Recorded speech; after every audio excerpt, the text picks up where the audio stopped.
You are now listening to Real Dope Radio. The content discussed on this show is an opinion of Tim Jackson and his guests, and it should not be used as a primary source to make decisions in your personal life. Always consult a professional before making decisions related to the subject matter discussed on this show. GMB. I swear. H-Time in here. Don Key Thug Boss.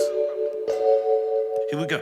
GMB. It take money to make some money. This money make me a boss. Independent, I'm winning. A hustler ain't never lost. Stay in front of my rich. Oh, I'm feeling real dope right now. It's your man Tim Jackson, a host of Real Dope Radio, and please do me a favor and follow me on all social media outlets at Tim Jackson. Now listen, we got a dope topic today. Followers and flunkies. That's right, followers and flunkies. You know what? If you go back and listen to some of my old episodes, you know, I was really hard on people. You know, I didn't really bite my tongue. I still ain't gonna bite my tongue, but I'm gonna step these episodes and these podcasts up a little bit because it's interesting to sit back and watch certain people do certain things and watch the masses respond to it as if it's the truth, as if it's church. You know, I found that many people seek validation so much that they are just unwilling to call things into question. They're unwilling to challenge things. They're unwilling to raise an eyebrow and say, something about that shit ain't right. We want to be so damn rich and we want to be so damn full of life and have this impression of something that we often are not, that we follow literally everything that we see that appeases us or speaks to our inner insecurities, if you will. And I've always been a dude. Listen, I'm not going to sit up and pretend like I'm the realest dude in the world. Real is a very ambiguous term. You are real to yourself and you are real to your situation. And a lot of people out there are doing some real sucker shit and they feel like they are real. And in their actions to them, they are. But to me, I just can't really get into whatever the masses is doing. The masses will always lead you off a cliff. I'm going to say that again. The masses will always lead you off a cliff. And many times, you know, as you're running off that cliff with these jokers, that something just ain't right. But many people are so afraid to challenge the norm that they find themselves feeling some kind of way about themselves and a situation. And that's how you begin to have depression. That's how you begin to have resentment. That's how, you know, you begin to form certain anxieties that are placed inside of your heart, inside of your mind, that cause you to question your very existence because you're going along to get along with the narrative that's being pushed on you that in many cases doesn't even apply to you. So we're going to talk about followers and flunkies today. Followers being the people who are seeking whatever validation they're seeking through whatever means they're seeking it through. And then the flunkies are the people who are putting it out there, pretty much getting a buck off of you to get you to do some shit that you wouldn't normally do, but that feels good from a validation standpoint. I'm going to talk to you guys about how dangerous that can be. I'm going to read an example of something that I saw today that just blew my mind. And it's not to attack or beat up anybody, but it's just a call to question some of the things that we allow to happen and that we don't question just simply for the sake of validation. So let's hear a brief word from our sponsor and let's get this show started. Looking to support a nonprofit that is making moves? Real Youth Mentoring is a nonprofit organization that provides support to young men across the United States, teaching them to be better scholars, better leaders, and productive members of their community. Through service, scholarship, and engagement, we address the systemic issues that often plague low-income communities while providing solutions rooted in economics and accountability. Visit our website, www.realyouthmentoring.org, to learn how you can join and learn ways that you can provide support. The change we need is here, and the change we need is now. Become a member and a supporter today.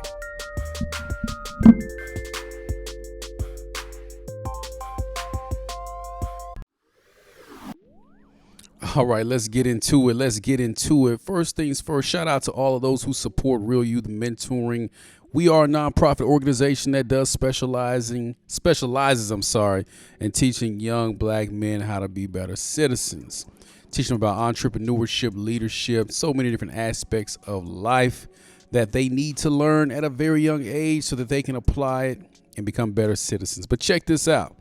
We're going to dive right into the topic today, followers and flunkies. And listen, you all, I'm not going to give a disclaimer. I used to be the dude that would beat around the bush and try to, walk around certain issues when it came to accountability, especially accountability in the black community. Now, disclaimer, there's people who listen to this show who are not black.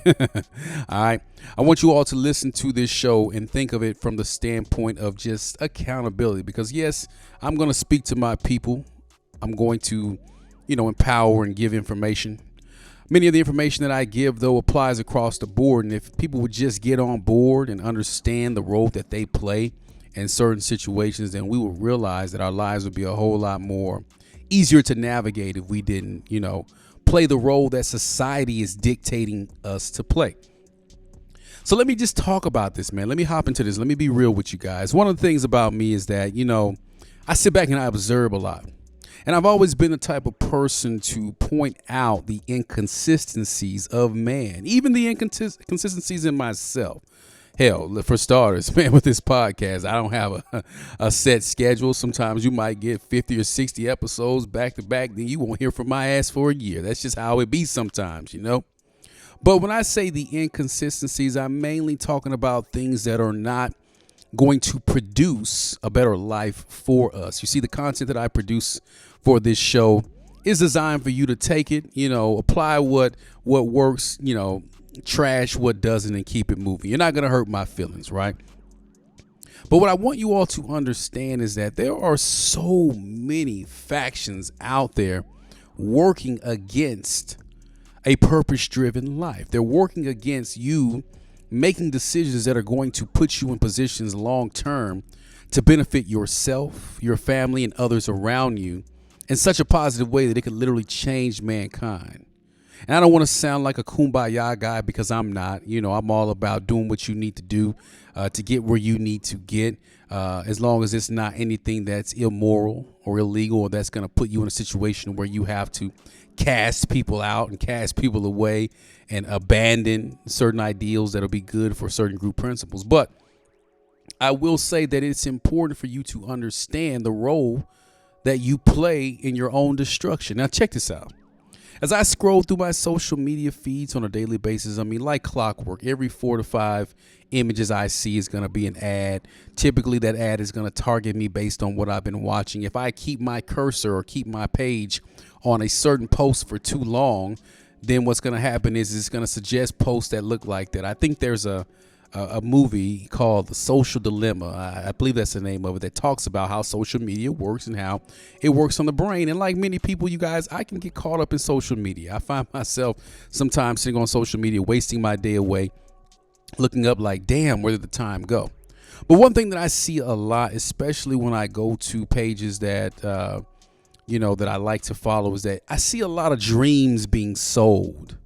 I see a lot of people selling us the dream of being rich and being prosperous and living this life without any problems. I see a lot of vanity. I see a lot of images being placed out there to make one believe that this is really life. And as I live life, I'll say it like this, man, I haven't had a hard life.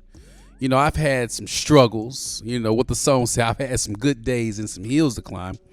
But I have enough common sense to know that the shit ain't, daffodils and sunshine all the time. There's always going to be a problem that's going to arise that's going to cause me to have to problem solve. One of the issues, or not issues, one of the things that I talk to my son about often is being able to solve problems, being able to look at a situation, not from a street view, but from a satellite view, to see the whole context of it, not to rush into something, but to take your time and walk into a situation so that you can decipher what's real and what's not, and what you need to address and what you don't need to address, and what's worth your time and what's not.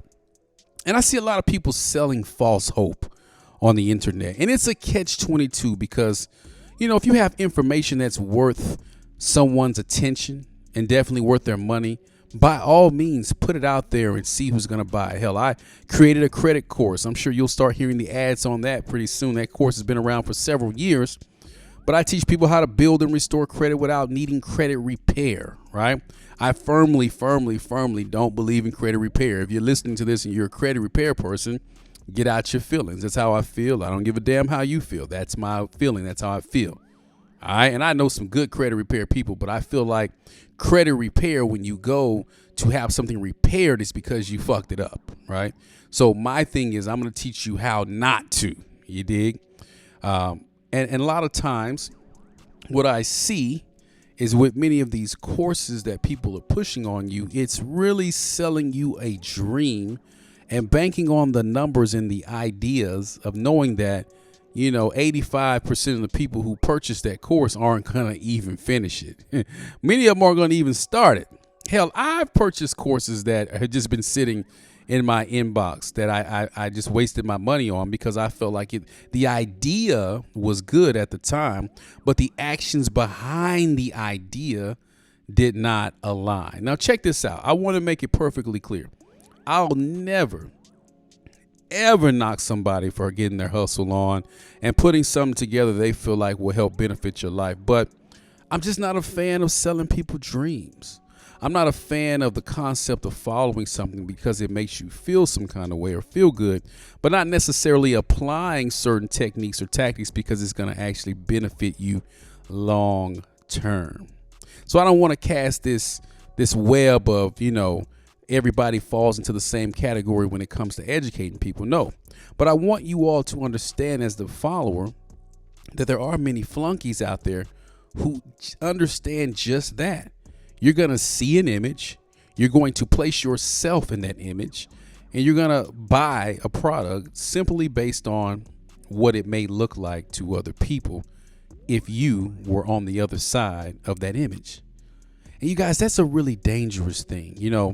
Seeking validation through imagery can be extremely dangerous because what happens is in the process of seeking that validation through imagery, you neglect your fundamental principles and your ideals that have gotten you to where you are. And you begin to feel like you need to validate yourself based on what you're seeing. I had lunch with a good friend of mine today, and we talked about that today. And he was very transparent with me about something. He said, Tim, I know that I've accomplished a lot and I know that I'm doing well, but I had to take a step back from social media. Because what I was seeing people that I know, and I was seeing people that I'm familiar with, doing some amazing things. And rather than dissecting how they got there, I just focused on the end result. And I found myself comparing myself to these people. And that's a big no-no. And I had to check myself on that. And I said, man, you're not the only person who does that. That's how social media is designed. We all look up and see what another person is doing, and we insert ourselves into that situation and compare ourselves. And then if we're strong enough, we acknowledge what you just acknowledged, but a lot of us are too weak to acknowledge that. So then we begin to build up resentment, and we begin to build up in some cases, some people become jealous, and they tend to want things that other people have or that they work for, not considering what it took for them to get there. Man, we had a good conversation today. And I've been there. I've looked at certain situations before and like, damn, man, I mean, this person is really shining right now, and I'm really struggling to get this concept off the ground. But I quickly check myself and say, well, damn, I don't know what they've sacrificed to get where they are. Why the hell would I even consider attempting to compare myself to this person? Because I don't know what they've done to get where they've gotten or what it took, what they had to sacrifice. So many people have sacrificed so many things that we are just unwilling to sacrifice to achieve success. But we'll pay for the imagery of success without first doing the work. And that's what I'm going to dive into right now because, many people will sell you the idea of you don't have to do much work to become successful. And these are the people that I often refer to as the flunkies. These are the people who are really, really, really good at the marketing aspect of getting you to purchase. But when it's time to actually deliver the product, they give you something that is ambiguous in nature that requires you to keep coming back for more and more and more. And oftentimes you look up and you $300, $400, $500, or $1,000 in the hole, and you still haven't accomplished the goal that you set out to accomplish because you're having to continue to pay for something that's never going to end. It's kind of like the tollway system in Texas, right? The toll roads out here in Texas were designed so that the taxpayers could ride these roads and that they could pay for themselves. And eventually, once they pay for themselves, the roads in theory are supposed to become free. But anyone who lives in Texas, especially in the North Texas region where I live in Dallas and even Fort Worth and all the cities that connect, we know that those toll roads are always being what? They're always being extended. That's right. Every time you turn around, they start a new project to extend, add on. And some people will argue, well, Tim, when a city is growing like your city, then that's what happens. But, I'll argue that some of these roads are going to nowhere. And it's like, how long is it going to take for us to pay for this stuff? Eventually, I want to be able to ride on these roads for free. And that's what a lot of people do online. They create this endless tollway of information that you continue to pay for that's not going to benefit you. Now, I know I may look back on this show and feel like a hypocrite because why? I have a group. I have a group on Facebook. There's certain things that I'm looking to implement in my business as it relates to memberships and allowing people to have access to education on a regular basis. And I know that costs money, and I'm certainly going to do what I need to do to launch what I need to launch so that I can get money. So you guys can hate on me all day and call me a hypocrite. The difference between me, though, is that I encourage you to do the research on this stuff if you utilize my services. And I encourage you to disassociate yourself with what I'm offering you if it's a bunch of bullshit. You see, I'd be a millionaire 10 or 15 times over if I was out there hitting licks and selling people dreams, because that's the easy part. That's the easy part. The imagery is easy. I mean, hell, I'm 6'2". I'm a good looking guy. Like to think that I'm a funny guy. I carry myself well. I'm the perfect image of what quote unquote success looks like. With my real estate company and the stuff I have going on, I could parlay that and have y'all suckers eating out my hand, like a bird at the bird feed store, right? But for me, it's about integrity. It's about being able to provide a person with a solution that they can apply to their life and that they can take and teach someone else about that principle so that can be applied to their life. And so that everyone can win, and then we can come back and figure out a way to continue to build together. You understand what I'm saying? That's why I can't get into the flunky game like many people do, because a lot of people get out there and sell you a dream that turns out to be a wet dream. And we all know how those end. You end up being dirty in the end, right? And the moment fades away. But I'm saying all this to say, how are you in your life chasing something that's never going to materialize, but you're chasing it knowing that you must put in the work and you must do certain things systematically to achieve that success? Facebook has a way, and Instagram and social media in general has a way of reminding you what you were doing a year ago on this day.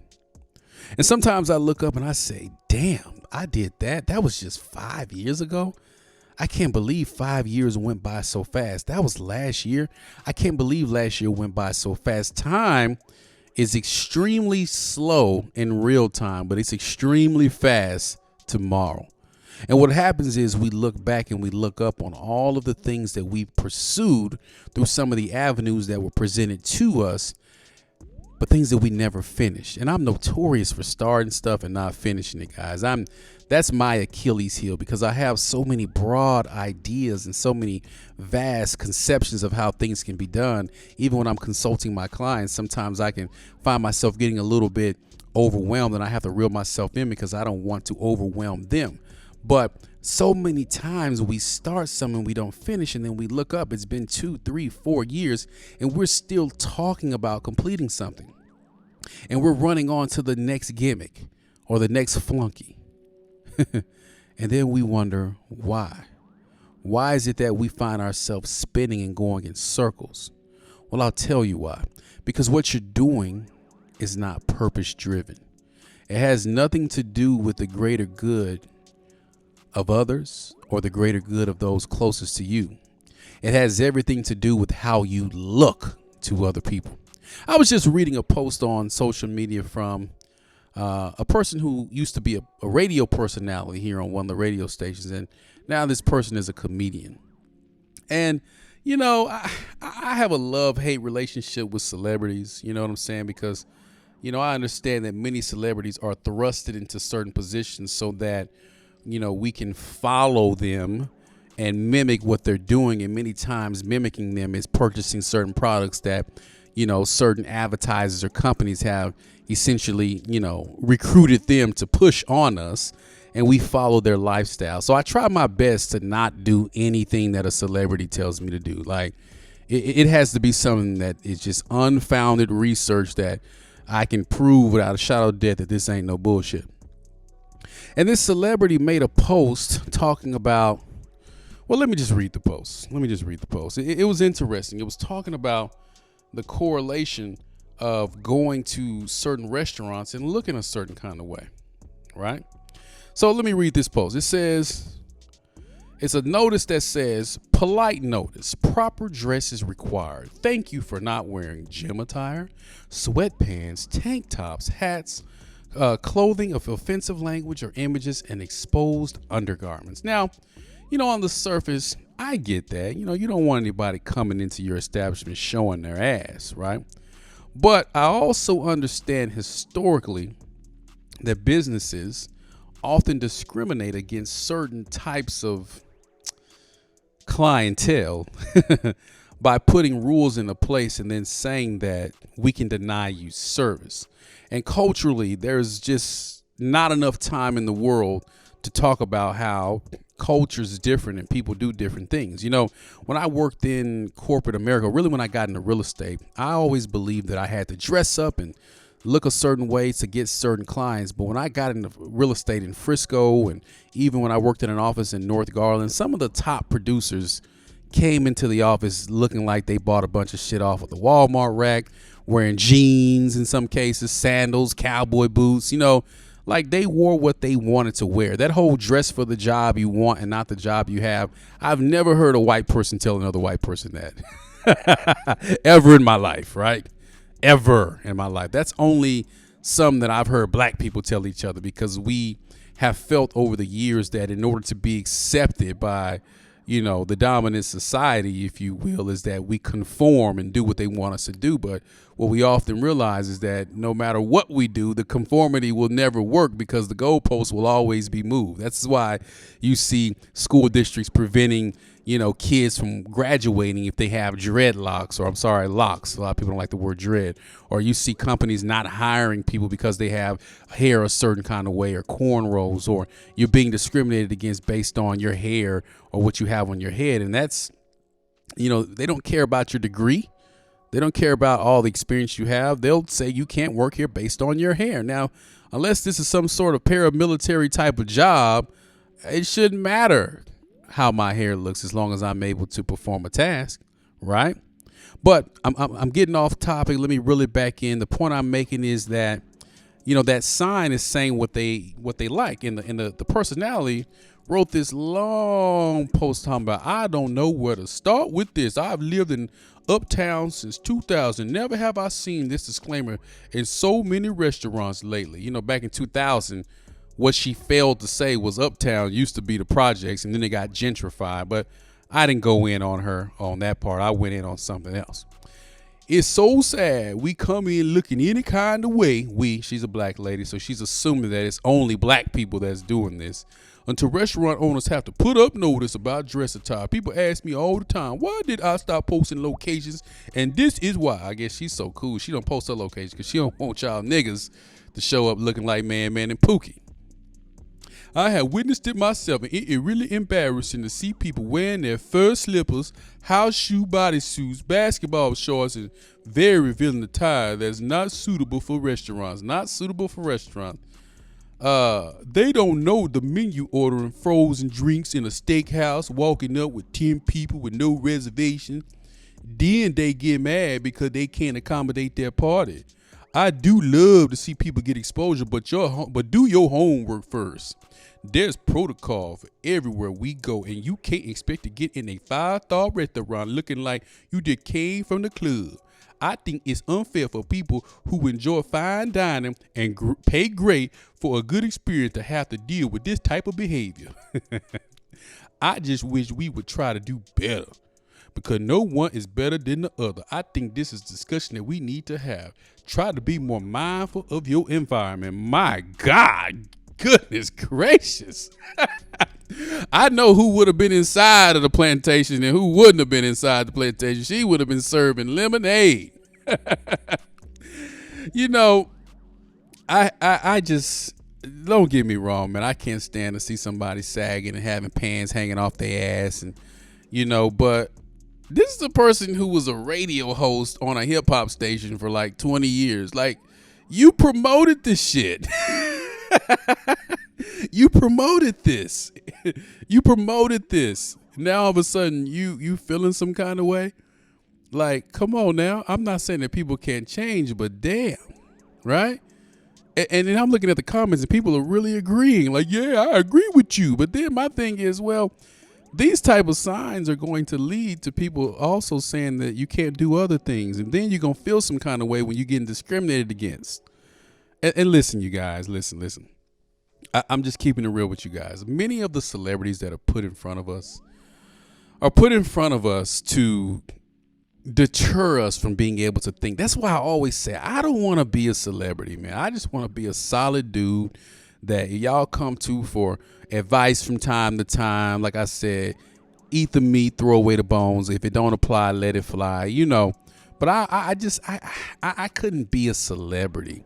I don't know how to handle that. I wouldn't know how to handle that because, I would say something about a comment like that. I mean, essentially you telling people to, just be a good Negro. You never hear white people talk like that until they're people that they shouldn't dress a certain kind of way ever, right? But this is the point that I talk about when we follow certain people, when the followers go out there and follow the flunkies. There are people out there who are put in place to mislead you and to get your money. Recently, it was revealed that Coca-Cola hires people. They have a specific team that studies black people and studies what they do and studies how they react to certain situations specifically so they can market to them to buy a product. There's millions of dollars that goes into this type of research. And many of these people that we are following are flunkies. They're delivering us to the machine, if you will, right? You need to be able to see what this is. If you're not asking questions of the people who are putting information in front of you, then you're failing. Even me. If I say something that just don't sound right, man, call me out. Call me out, please. We got to get off this notion that just because someone has so many followers or they're placed in front of an audience and put on TV that they're good for us. Typically, if I see someone being put on TV or put in front of me to give a message to me, I already know that it's going to be a message that's full of shit that's going to that will eventually circumvent any progress that I've made. I saw a little baby went to the White House the other day and met with Kamala Harris, and I thought that was the stupidest shit in the world. Anybody who knows me knows that I'm an independent voter, so I'm not a Democrat or Republican, right? But the same administration wouldn't sit down with Ice Cube to discuss a plan for Black America economically, but they would sit down with little baby. What the hell is little baby going to do for me, right? But these are the celebrities. These are the people that they parade in front of us. These are the people who we just blindly follow that are leading us off a cliff. And whether they're people who have 10,000 or 100,000 followers, or people that have millions of followers in a blue check, you guys got to get into the habit of questioning the motives of the people who are put in front of you to get that bread up out your pocket. I'm not saying that you can't invest in a good course. Listen, I know people that teach courses on options trading, on mobile notary, on stocks, on real estate. Like, get those courses that are going to benefit your bottom line and put you in a position to increase your wealth and be able to provide and provide opportunities. I'm sorry, for others, but like the people that are just telling you don't do this and don't do that with no rhyme or reason, they're dangerous to you guys. They're dangerous. And if I ever get in a position where I'm telling you to do some out of pocket shit, call me out. Okay. One thing that I will never be is a flunky. I will disappear. Y'all won't hear from me ever again before I put myself in a position to sell you out to the highest bidder. And we've got to start calling this out. We have to stand up and say, nah, this has never worked. This rhetoric that you're speaking is dangerous to me. It's dangerous to my child. It's dangerous to my community. There's a way to offer a retort or an alternative to someone who may be doing something that isn't good for the community. But there's a way to go about doing that. And that doesn't mean to side with the very people who have spent generations oppressing you and teaching you how to be silent and how not to speak up when things are right. That's all I'm saying, you guys. So when I see some out of pocket shit, I'm going to talk about it. Not everyone who's online offering you something from a course standpoint is bad. I'm not saying that. That would be unfair. Hell, I have a course that I sell. But I also know that there's people out there who will strategically market you and come after you specifically so they can get you to spend money and take that money away from your economy and put you in a position where you are in debt, trying to live out a lifestyle that's not conducive to your purpose. I'm going to end on this note, you guys. I am all about debt-free lifestyle. I'm all about, if I do use a credit card or use credit, it's to leverage to build wealth, and I'll do it at a 0% interest rate or in a position where I can pay it back in quicker than 6 months. But I really am putting myself in a position where I don't need credit anymore. That's the goal. That's the plan. That's what's happening currently in my life. I don't ever want to put myself in a position where everything that you see that's associated with me is finance, because that is not freedom. That's slavery. That's financial slavery. So many people lost it all during the pandemic. Look how many empty businesses are there. Look how many businesses are no longer operating simply because they were in so much debt and they had to close their doors. I say that to say this. Start putting yourself in a position to where you don't have to spend your money on things that are not going to benefit you. Ask yourself, how is this going to benefit me long term? A guy that I follow on social media posted today that he purchased a new BMW. And I looked at it and I thought, man, that's a pretty nice car. I wonder, in my mind, I was like, man, I wonder what the car note is on that thing. And he made a post and he said, this is how you turn assets to liabilities. I wanted a nice car essentially, but not only am I going to be able to have a nice car, but I'm going to rent this car out. And within, 30 minutes or an hour of me purchasing this car, I've already got it booked for rentals. There's a market for people who want to rent my car. And there's nothing wrong with that. When I go out of town, I travel a lot. I rent cars or I drive an Uber. But, you might want to, drive around nice, or you might be in town and you need a car. There's nothing wrong with that. He's found a way to turn his liability into an asset. That's the point that I'm making. So I want you to think to yourself, how can I shift from the liability mindset to the asset mindset? And then I want you to find people who can teach you how to do that, and not these flunkies who are selling you a lifestyle that's going to essentially bankrupt you if you have a loss of income for 1 to 2 months. You all, that's all I got for you today. As always, do your boy a favor, keep it real, and let's keep it real dope.